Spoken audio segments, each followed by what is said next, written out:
Baik, bismillahirrahmanirrahim.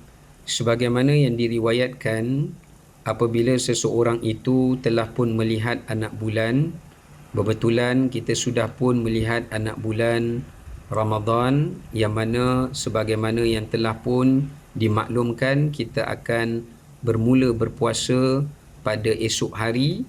Jadi kita bolehlah untuk membacakan sebuah doa yang telah pun diajarkan oleh Nabi SAW.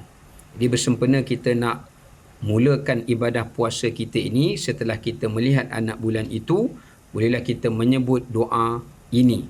Allahu Akbar, Allahumma ahillahu alaina bil amni wal iman wassalamata wal islam wat taufiqu lima tuhibbu wa tarda.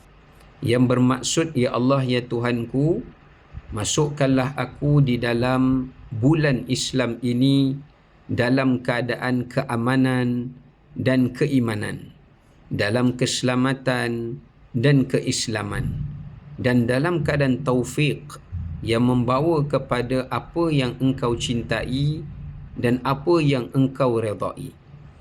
Jadi inilah di antara doa yang boleh kita bacakan sejurus kita telah melihat anak bulan Ramadan, dan kita boleh mulai membacanya sebelum kita bermula berpuasa pada esok hari, iaitu pada hari ini boleh kita memulakan untuk membaca doa ini.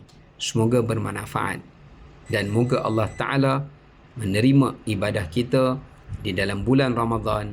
Selamat berpuasa, selamat bermujahadah, selamat beristiqamah, berqiyam, bertilawatil Quran, dan juga dapat menjaga lisan dan bersilaturahim.